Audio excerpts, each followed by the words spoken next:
Hi friends, ఈరోజు పెరుగు తాలింపు. అంటే చలికాలంలో ఎక్కువ పెరుగు మిగిలిపోతుంది కాబట్టి చూడండి, ఇది రెండు మిగిలిపోయింది. చూడండి, దీన్ని కొంచెం ఇట్లా చేసుకొని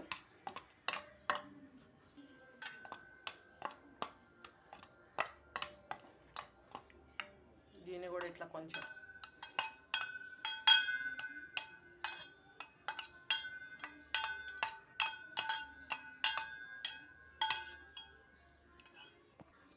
ఒక 2-3 పచ్చిమిరకాయలు, కొంచెం కరివేపాకు, ఒక ఉల్లిపాయ కట్ చేసుకోవాలండి. కొంచెం ఆయిల్ పోసుకోవాలండి, కొంచెం ఆవాలు,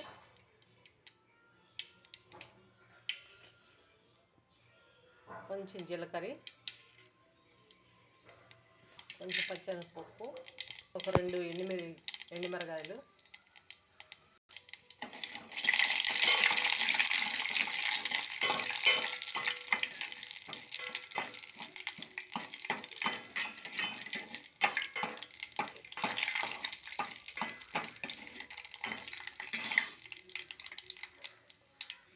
కొంచెం కరివేపాకు,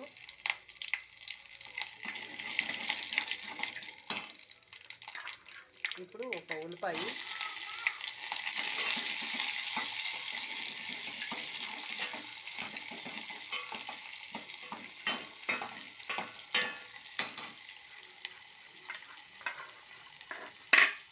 ఇప్పుడు కాస్త పచ్చిమిరకాయలు, అదే ఒక 2 కానీ 1 కానీ పచ్చిమిరకాయలు వేసుకోండి.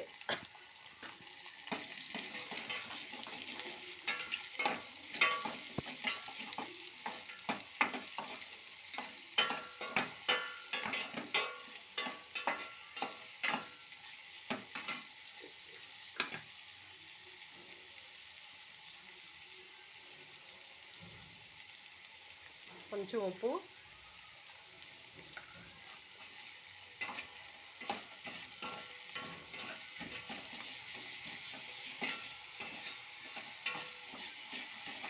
ఉప్పు వేస్తే ఈ ఉల్లిపాయ ఉడికిద్దని, ఎర్రగా ఉడకాలి.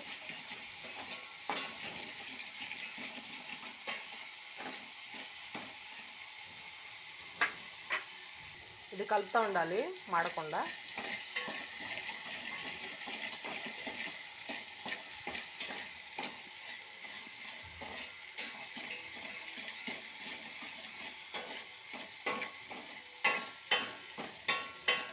బాగా మంచిగా అన్నంలో పోసుకొని తినొచ్చు. పళ్ళు ఎత్తుకొని కూడా తాగొచ్చు, అంత బాగుండిద్ది. మజ్జిగ పులుసు,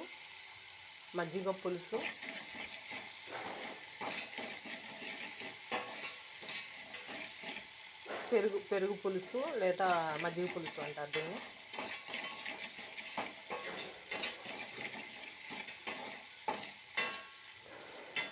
బాగా వేడి అన్నంలో దీన్ని పోసుకొని ఈ చలికాలంలో తింటే చాలా బాగుంటుందండి. మీరు కూడా ఒకసారి ట్రై చేయండి. ప్లీజ్ సబ్స్క్రైబ్ ఛానల్, లైక్ చేయండి, కామెంట్ చేయండి. Please support me. ప్లీజ్ నా ఛానల్ని సబ్స్క్రైబ్ చేసుకోండి.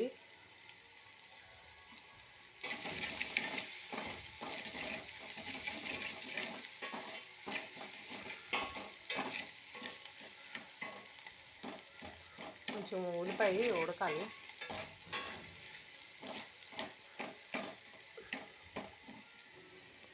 కొంచెం పసుపు, అంటే ఈ పచ్చిగున్న పర్వాలేదు మేము తినగలుగుతాం అంటే మీరు పెరుగుని ఇంకా డైరెక్ట్గా వేసేసుకోవచ్చు, కొంచెం నీళ్ళు కలిపి. అంటే నేనైతే ఇంకా కొంచెం నీళ్ళలో ఉడకాలి ఉల్లిపాయ పచ్చిమిరకాయ అనుకుంటున్నాను. మాకు అట్లా ఇష్టమే అంటే మీరు అట్లా చేయొచ్చు.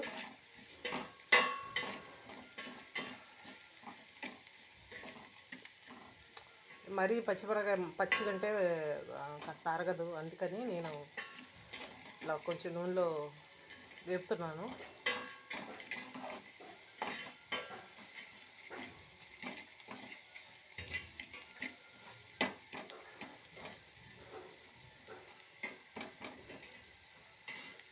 ఈ పెరుగులో కొంచెం నీళ్ళు కలుపుకోవాలి, కొంచెం ఇది కలుపుతూ ఉండాలండి మాడకుండా.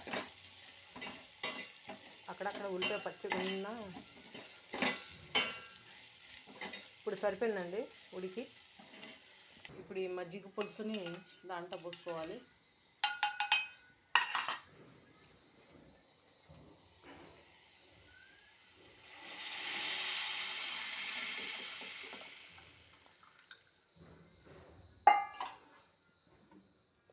కొంచెం చారు కావాలనుకుంటే పోసుకోండి నీళ్ళు, అంటే ఒక చెమ్మాయిని పోసుకోవచ్చు, ఇది మజ్జిగ పులుసు కాబట్టి.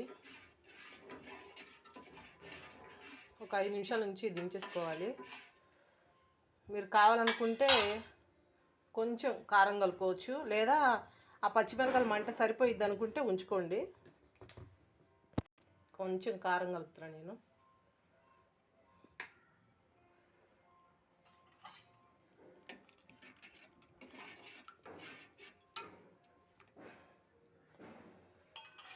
ఇంకింతేనండి, మీరు కూడా ట్రై చేయండి. మజ్జిగ పులుసు, ఉల్లిపాయ టమాటా, ఉల్లిపాయ పచ్చిమిరపకాయ కట్ చేసుకొని తాలింపు పెట్టుకొని పెరుగులో కొంచెం నీళ్ళు కలుపుకొని కాస్త ఉప్పు వేసుకొని కాస్త పసుపు, ఈ కరివేపాకుతో అసలు సూపర్గా ఉండిద్దండి. అన్నాన్ని ఇంకా ప్లేట్లో ఫుల్గా ప్లేట్ నిండా పోసుకొని పళ్ళెం ఎత్తుకొని మంచిగా తాగొచ్చు, అంత బాగుండిద్ది ఇది. నాకైతే బాగా ఇష్టం, అందుకే నేను ఎక్కువగా దీని నిండా నీళ్ళు పోసుకొని ఒక చెంబుడైనా నీళ్ళు పోసుకుంటాను ఎక్కువగా కలుపుకోవడానికి. ఉప్పు తక్కువ వేసుకోండి, లేకపోతే సరిపోని వేసుకోండి. కలిసిమైతే బాగా అది ఇది చప్పగానే ఉండాలి. చలికాలంలో ఇట్లా పెరుగు మిగిలిద్ది కదండి, దీన్ని ఇట్లా తాలింపు పెట్టుకొని పెరుగు చారు చేసుకోండి. ఓకేనా ఫ్రెండ్స్? ఒకసారి ఇట్లా కొంచెం నోట్లో వేసుకొని తాగండి, ఉప్పు సరిపోయిందా లేదా అని.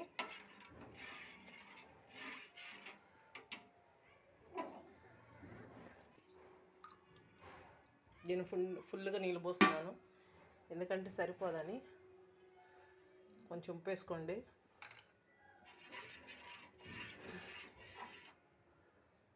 పెరుగు మిగిలిపోయినప్పుడు ఇలా చేయండి మీరు కూడా, తాలింపు పెట్టుకొని వేడివేడి అన్నంలో కూరలాగా పెరుగు చారుని తినండి, చాలా బాగుండిద్ది. ఆరోగ్యానికి కూడా చాలా మంచిది, పిల్లలు కూడా బాగా ఇష్టపడి తింటారు ఇది.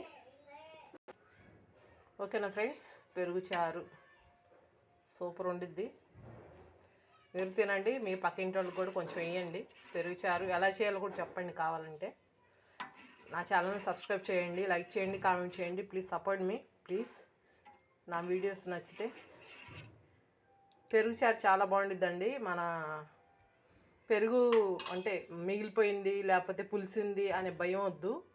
దాంట్లో కొంచెం ఇట్లా తాలింపు పెట్టుకొని పెరుగు చారు చేసుకొని వేడివేడి అన్నంలో తినండి. లేదు అంటే దాంట్లో పెరుగులో కొంచెం అన్నము వేసుకొని తినండి.